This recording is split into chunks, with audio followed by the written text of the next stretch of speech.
O sol estava se pondo sobre as montanhas acidentadas da África, pintando o céu com tons de laranja e vermelho, enquanto o arqueólogo Richard O'Connell ajustava seus óculos para observar o terreno à frente.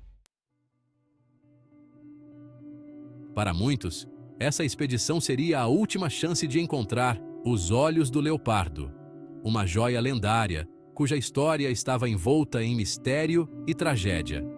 Acreditava-se que a joia estava escondida nas profundezas das montanhas, protegida por um guardião sobrenatural, o espírito de um leopardo que assombrava a região.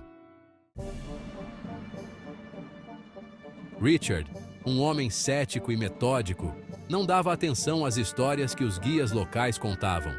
Lendas de fantasmas, de espíritos protetores e maldições não faziam parte de sua crença.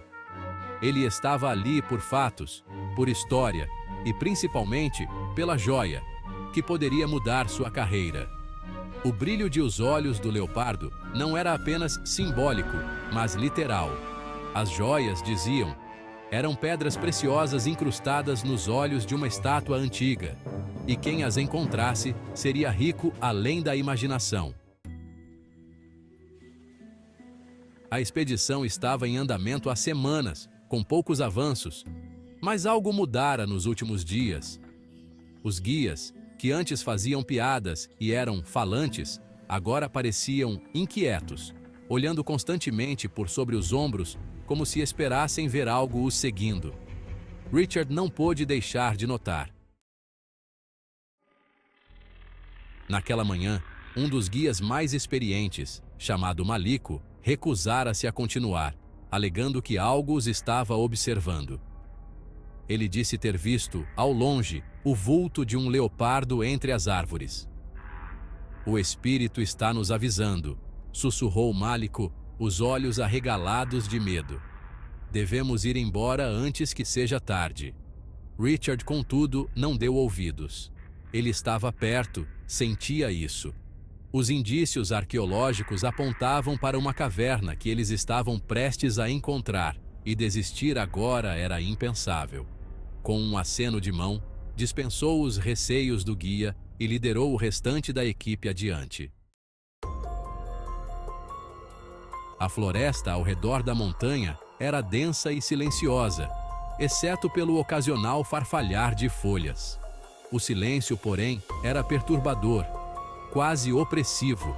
À medida que a noite caía, os membros da equipe começaram a sentir uma sensação crescente de que algo estava errado. Era como se o ar estivesse carregado de uma energia invisível, como uma tempestade prestes a explodir. Ao chegarem à entrada da caverna, Richard sentiu uma leve brisa gelada sair de seu interior. Uma sensação estranha percorreu sua espinha, mas ele a ignorou, forçando-se a focar no objetivo. Ao adentrar a caverna, as luzes das lanternas iluminaram paredes cobertas de inscrições antigas. Era um achado extraordinário. As paredes pareciam contar uma história. Guerreiros, sacerdotes e, ao centro, uma figura imponente de um leopardo de olhos brilhantes. Richard se aproximou da estátua, fascinado. "É aqui", disse ele, enquanto sua mão traçava os contornos da pedra.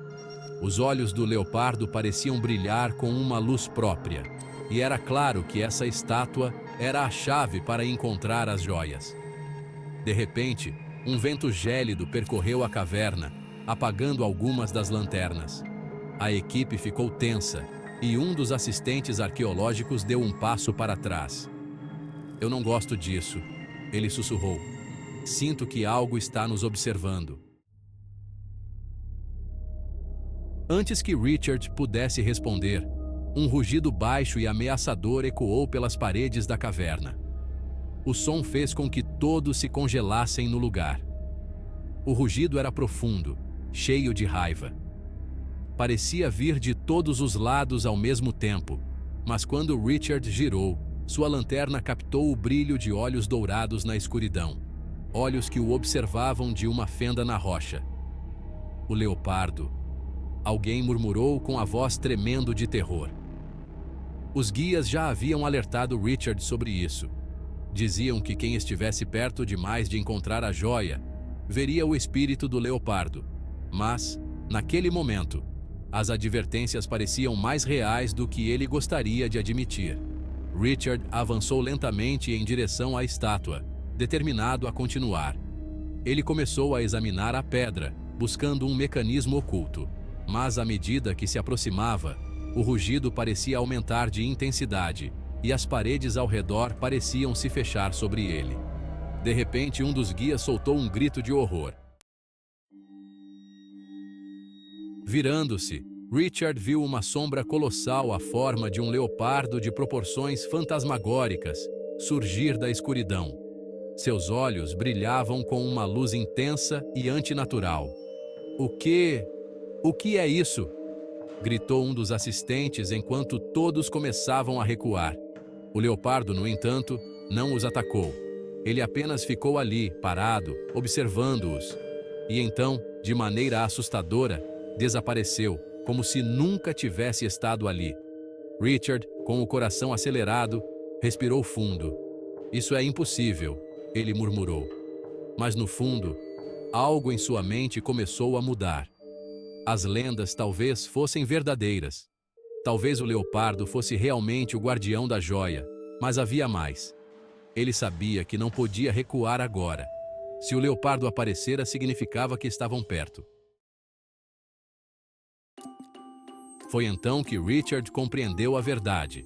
O leopardo não estava ali para proteger as joias, mas sim para proteger algo muito mais importante: a fronteira entre a vida e a morte. As joias, ao que parecia, não eram apenas um tesouro material. Elas eram a chave para abrir uma passagem entre os dois mundos. Quem as tomasse, libertaria uma antiga maldição que traria caos ao mundo dos vivos. O leopardo, em vida, havia sido o guardião desse segredo e, na morte, continuava a cumprir seu dever. Richard hesitou. Pegaria as joias? Ele estava à beira de realizar seu maior achado arqueológico. Mas a que custo? O leopardo deu um passo à frente, seus olhos dourados parecendo implorar por compreensão. Richard, com o coração pesado, recuou. Ele sabia o que precisava fazer. Fechou a câmara, bloqueando o acesso às joias, e, com um último olhar para o leopardo, deixou a caverna. O espírito do leopardo desapareceu nas sombras, satisfeito.